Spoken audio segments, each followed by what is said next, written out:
Kali ini kita akan belajar mengenal tentang kelas dan objek.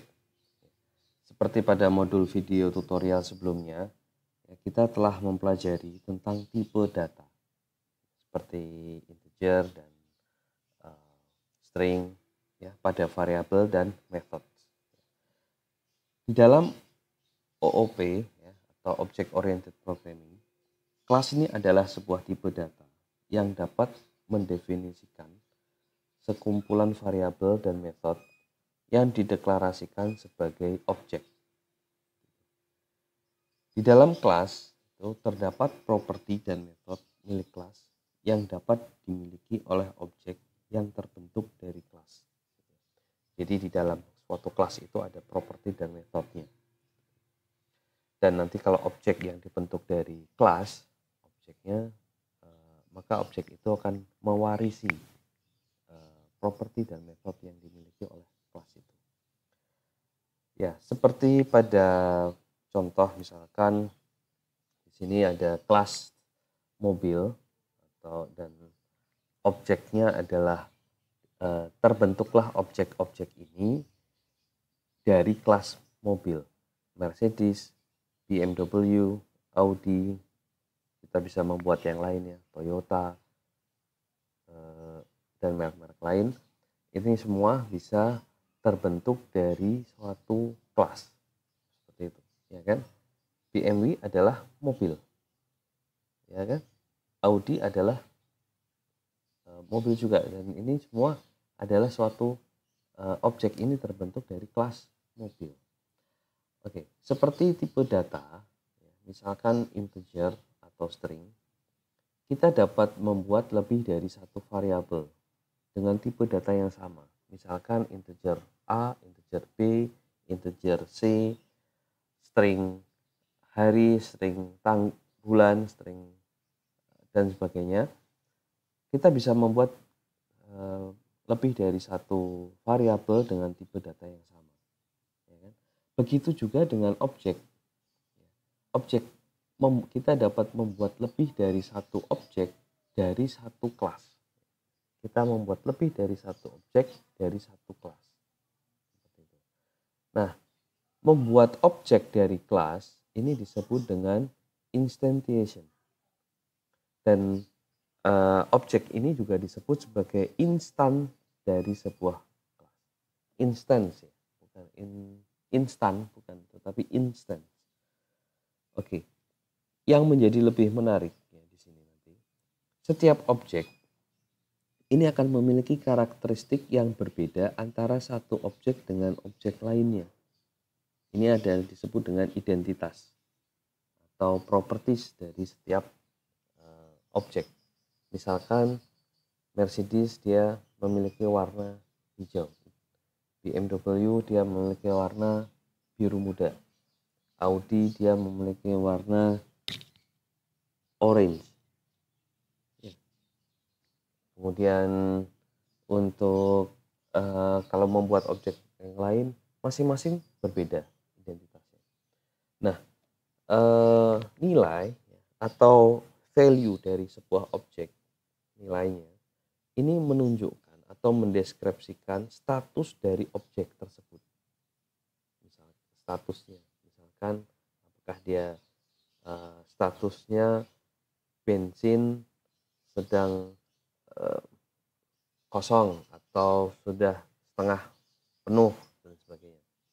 Kemudian untuk contoh yang lain ya, kita buat contoh yang lain, bukan mobil.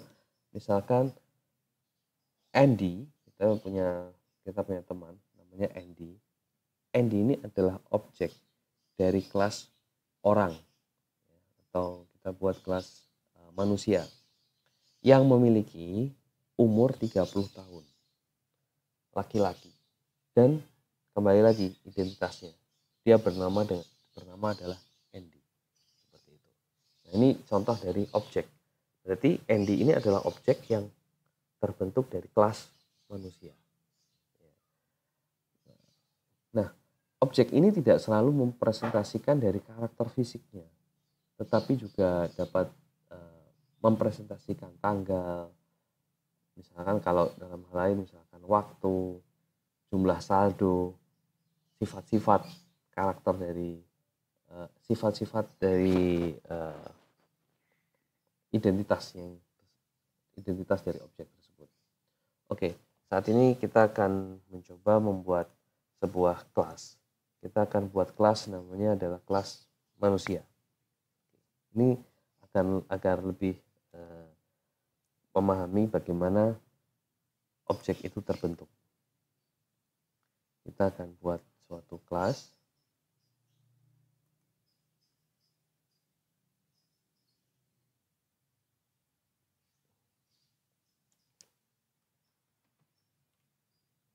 Kelas manusia. Di dalam kelas manusia, saya membuat sebuah turunan, ya, membuat properti pada kelas manusia. Sebentar. Umur.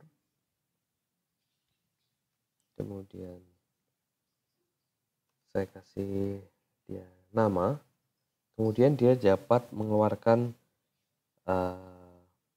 sapaan atau menyapa. Ya.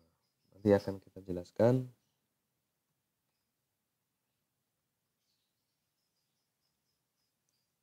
Ingat waktu kita belajar mengenal metode. Sekarang kita membuat metode dari dalam kelas, dan metode ini akan dipanggil dari luar kelas. Kalau masih bingung metode itu apa, silahkan dapat lihat ke video tentang mengenal metode. Itu episode keberapa saya lupa. Kemudian bisa di konsol, dia akan menampilkan hello. Halo, apa kabar? Seperti ini. Ya, ini kita akan memperlakukan metode ini sama seperti metode pada metode yang pada kelas main. Cuman di sini kita buat metode dari kelas sendiri. Nah, saya akan menjelaskan sedikit. Kelas manusia di sini, ini member. Kita memiliki ada field umur, nama, dan metode say hi. Kemudian member yang dideklarasikan public artinya dapat diakses dari luar kelas. Karena itu, karena ini sifatnya public, maka kita bisa mengakses dari main class. Kita akan mengakses manusia ini, atau mengakses kelas manusia ini dari dalam kelas main yang kita miliki. Kita akan memanggil kelas di sini. Oke. Caranya ini kita akan membuat objek pertama kali dengan cara membuat objek terlebih dahulu. Yaitu dengan bagaimana? Yaitu menginstance atau menginstantiate suatu objek. Oke, caranya adalah perhatikan. Jadi ada bahasa menginstance atau instantiate, itu artinya membangun objek dari suatu kelas. Contohnya di sini adalah manusia. Berarti manusia tulisannya sudah muncul di sini. Manusia. Kemudian di sini saya kasih P1 atau saya kasih ND, ya, sama dengan new manusia. Seperti ini. Kemudian ND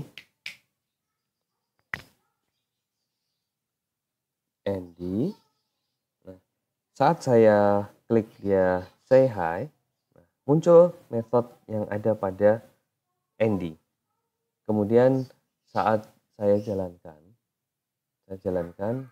maka secara otomatis dia akan memanggil metode yang ada pada manusia tadi.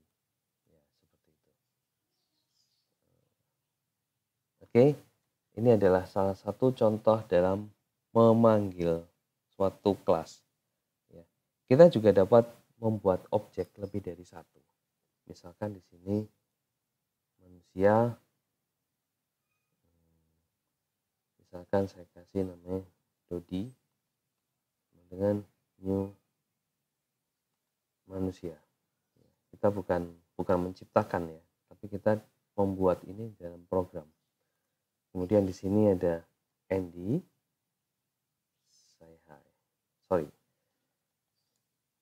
Dodi, ya, titik, say hi.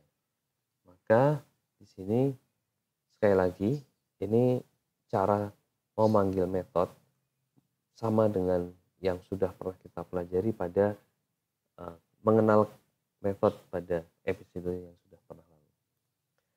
Nah, ini adalah metode ya yang kita panggil dari metode pada kelas manusia yang kita panggil dari main, seperti itu. Oke, pelajaran kita atau latihan kita kali ini cukup di sini dulu. Kita akan memahami karakter dari kelas. Kita juga dapat mengirim parameter, membuat parameter pada metode. Bagaimana mengirim parameter dari satu metode, dari satu kelas ke kelas yang lain dengan parameter. Itu akan kita bahas pada video yang selanjutnya. Oke, sampai di sini. Terima kasih, sekian dan sampai jumpa.